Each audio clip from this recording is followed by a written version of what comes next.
Okay, so I've done my human rights report card about Syria. And so I gave Syria a grade of F, and it wasn't really, um, a hard decision.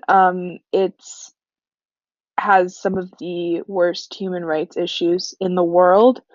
In fact, the Freedom House score that they give it is from 0 to 100, 0 being the least free.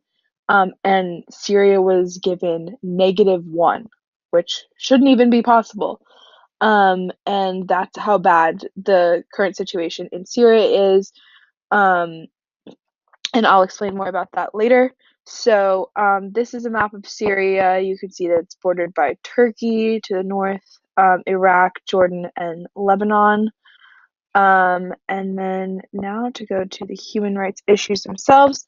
Okay, so most of Syria's human rights issues stem from the Syrian civil war. So um, the civil war is like a multi-sided conflict, but most of the killing is due to the Assad regime. So to oversimplify it, just for the purpose of kind of understanding what's really like the human rights issues, the regime is has a lot of power and is able to quote unquote disappear people, um, and they're able to just kill people really whenever they want to. And so there's rebel groups who are also involved, as well as foreign governments, including the US. So that's the Civil War itself. And um, the there is a huge number of deaths have occurred due to that.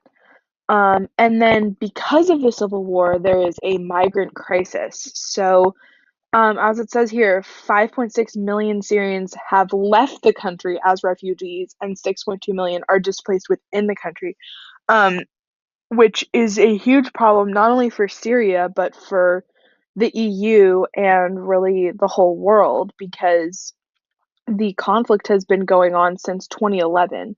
So at this point, a lot of other countries' resources are being drained in order to help refugees, and so people are kind of becoming tired of it. And but these people still have nowhere to go, and because they're displaced, the majority of Syrians now are considered to be in extreme poverty.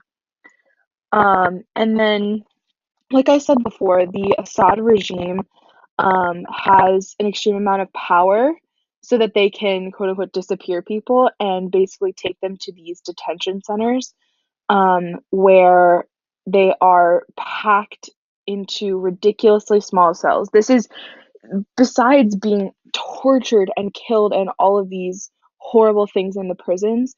The one thing that really stands out to me and kind of has an impact on like how I really view the situation is the fact that there should be 4 people in a 4 by 4 meter cell, and in Syria there's often 70 people within a 4 by 4 meter cell. And so that just seems absolutely insane, and um, the detention has become a huge human rights issue. So now going to some of the current news.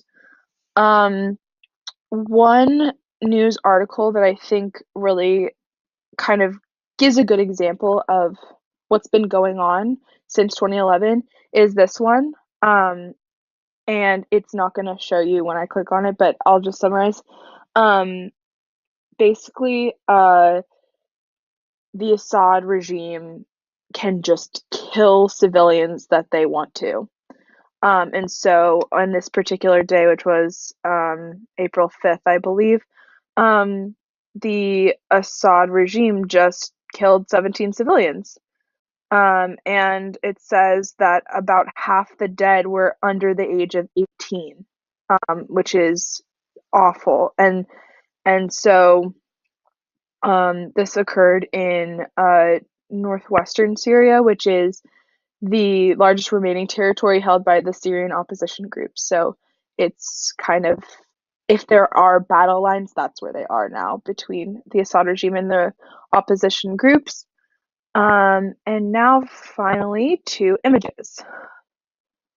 And so this is the image that I want to talk about right here, because it kind of shows, first of all, it shows the utter destruction due to the civil war. Um, and it also shows refugees,